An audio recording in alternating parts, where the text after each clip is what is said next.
Donc moi c'est Méraline, je suis résidente en psychiatrie ici à Sherbrooke. Puis les raisons qui m'ont poussée à choisir la psychiatrie sont nombreuses. Mais je dirais que depuis que je suis toute petite, j'ai toujours eu le rêve, entre guillemets, de faire un métier qui allait me permettre de soigner, mais aussi de défendre les patients ou une quelconque personne. Puis c'est justement en psychiatrie que j'ai pu trouver cette discipline qui me permettait de faire ça. Et en psychiatrie, ce qui m'a aussi beaucoup touchée, c'est le fait qu'on a une approche biopsychosociale, donc c'est-à-dire qu'on va prendre notre patient dans sa globalité et on va avoir tendance à travailler de manière multidisciplinaire, donc avec des gens qui viennent de tous les horizons. Et c'est quelque chose qui m'a beaucoup attirée d'emblée. Puis la psychiatrie aussi, c'est une discipline qui fait face à beaucoup de stéréotypes. C'est des patients qui, suite à ces stéréotypes-là, vont vivre beaucoup d'exclusion, que ce soit au niveau du travail, de la vie sociale ou autre. Et ce que j'aime, c'est qu'en tant que psychiatre, on a la possibilité de pouvoir lutter contre ces injustices-là. Et l'idée de pouvoir tenter de relever ce défi-là avec et pour mes patients, ben, ça me plaisait beaucoup. Et comme je suis quelqu'un qui a toujours aimé un peu l'aspect communautaire, puis le fait qu'en psychiatrie, on ait la possibilité d'éventuellement comme créer ou se faire une pratique en milieu communautaire, ben, ça m'a encore plus motivée à choisir cette discipline-là. Et on le répète encore, mais c'est une discipline aussi qui est fort humaine. Puis le fait qu'on développe quand même des relations de confiance assez importantes avec nos patients, ben, je trouve que ça n'a pas d'égal. Puis ils nous ouvrent quand même des portes à ce qui est comme les plus délicats chez eux. Donc c'est vraiment important, comme leur passé, leur traumatisme et tout. Puis je pense que ça n'a pas de prix.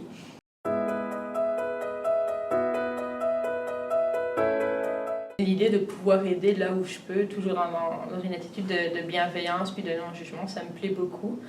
Puis comme je l'ai mentionné, j'ai quand même un intérêt assez prononcé pour tout ce qui est comme pratique communautaire. Donc le fait de pouvoir rejoindre justement des populations qui sont plus marginalisées. Et comme je suis beaucoup intéressée aussi par tout ce qui est comme les troubles d'usage des substances, bien, ça me permet justement d'aller chercher ces populations-là dans leur quotidien.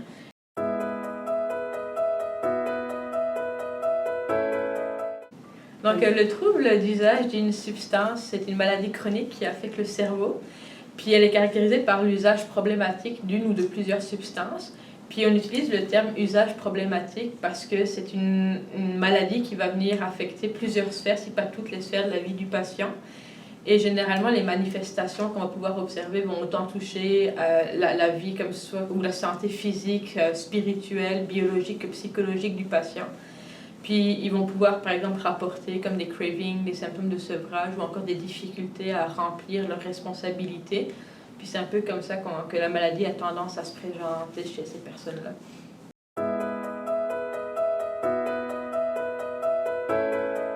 On va souvent entendre que les gens, c'est leur choix, que c'est leur faute, qui ont pris plein de décisions, qui ont mené éventuellement à cette maladie-là, ou que c'est des gens qui ne veulent pas s'en sortir, qui sont lâches, entre guillemets, puis qui vont avoir tendance à choisir la facilité, donc à essayer de un peu enfuir leurs émotions ou leurs problèmes dans justement la consommation. Puis il y en a d'autres qui vont nous dire que c'est des gens dangereux, comme violents, donc qu'il faut éviter à tout prix.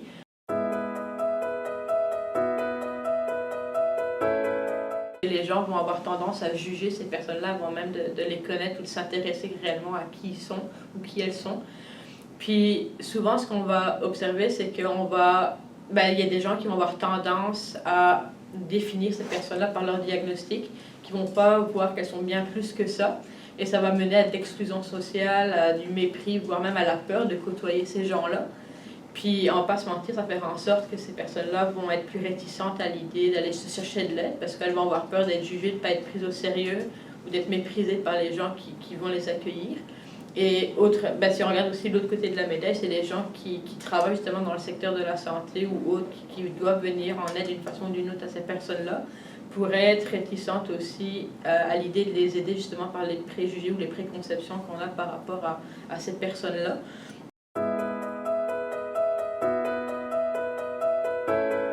Je pense que la première chose, c'est le fait qu'il y a peut-être un manque d'éducation à ce niveau-là. On a du mal à comprendre, ou comme on ne se préoccupe pas tant de c'est quoi un trouble d'usage d'une substance. Puis le fait que pendant de nombreuses années, comme la société puis les médias n'ont pas forcément donné une image favorable à ces personnes-là. Donc ça joue aussi à enrichir ou à donner plus de pouvoir aux stéréotypes, à la stigmatisation. Puis ça va aussi encourager l'exclusion sociale. Donc ça, c'est juste un cercle vicieux qui continue. Puis je pense aussi qu'il y a, il y a certaines personnes qui pourraient avoir peur justement d'aller au contact de ces gens-là. Donc on s'arrête justement à l'image qu'on a d'eux, mais comme on ne s'attarde pas justement à c'est qui ces personnes-là, qu'est-ce qu'elles ont vécu pour en arriver là.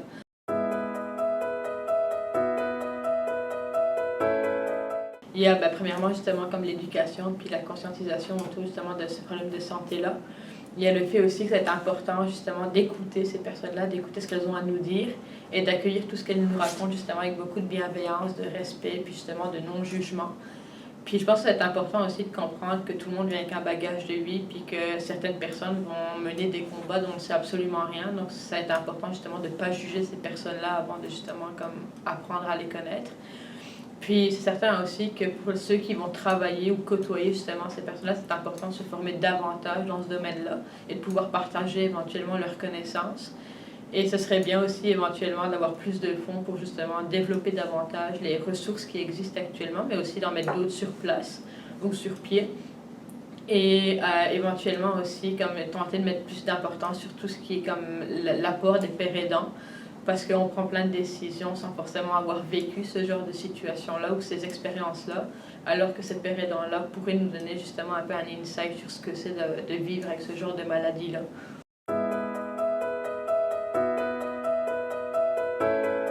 Un trouble d'usage d'une substance est une maladie chronique, c'est pas un choix. Donc c'est une condition médicale et pas forcément un problème légal, moral ou autre.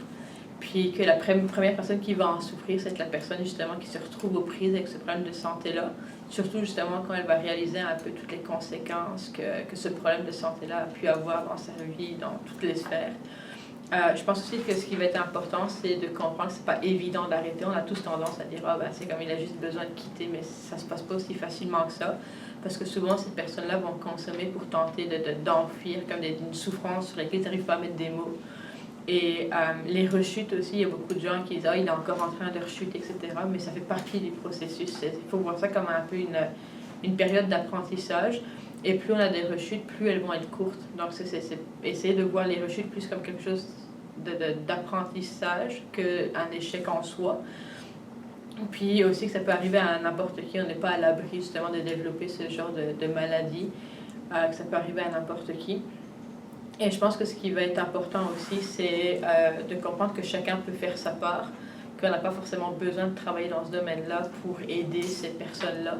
Ça peut être simplement d'en parler autour de nous, d'avoir une attitude justement bienveillante puis libre de jugement quand on s'adresse à ces personnes-là, de s'intéresser authentiquement à eux et de ne pas être toujours dans le jugement ou comme l'appréhension, le mépris de ces gens-là.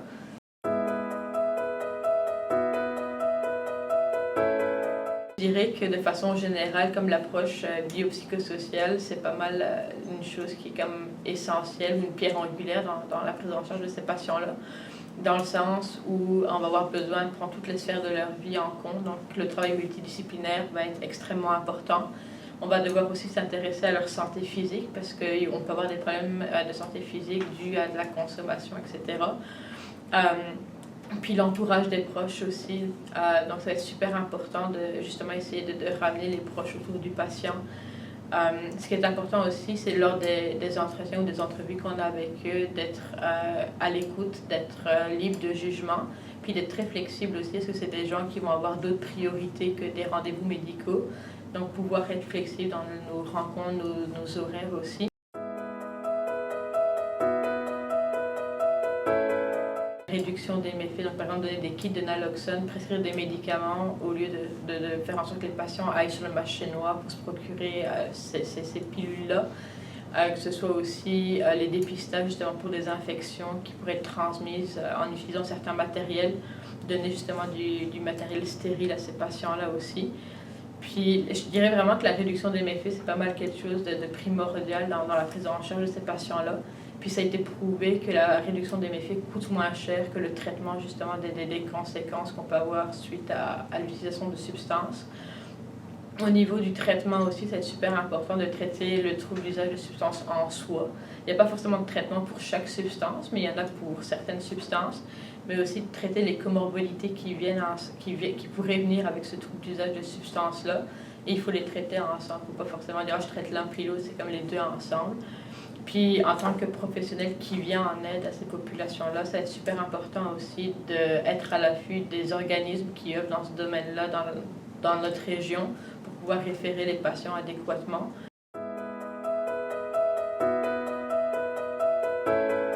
L'une des premières choses, ça va vraiment être la flexibilité, parce que comme je le mentionnais un peu plus tôt, c'est des patients qui vont avoir d'autres priorités. Donc par exemple, il y en a qui vont se retrouver aussi dans des situations d'itinérance.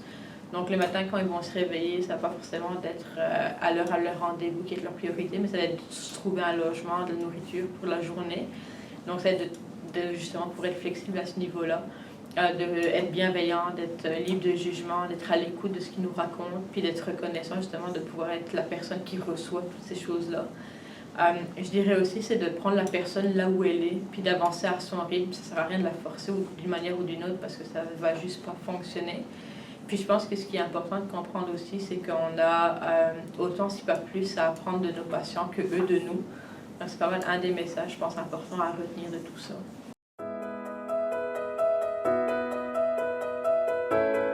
C'est un rôle qui va jouer beaucoup d'importance, mais je pense que c'est important de souligner aussi que ces gens-là aussi vont souffrir de la maladie qui affecte leurs proches et qu'il y a des ressources aussi pour aider ces gens-là. Donc c'est important de leur nommer et de leur nommer aussi que c'est important qu'eux prennent soin d'eux.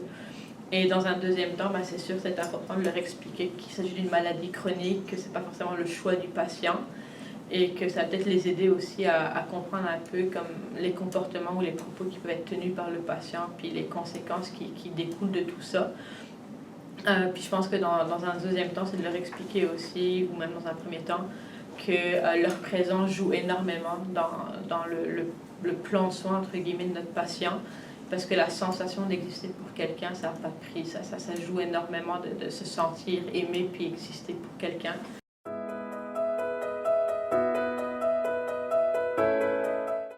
Par exemple le CRDE, qui est un centre de réadaptation justement en dépendance en Estrie.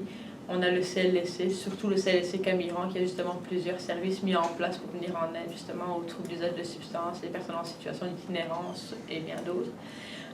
On a aussi les centres d'injection supervisés pour justement que si jamais il y a un problème qui arrive ou autre, comme il y a des gens qui puissent venir en aide.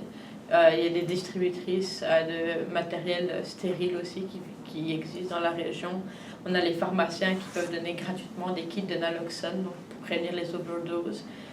On va avoir des centres de désintoxication ou des maisons de thérapie qui existent aussi dans la région.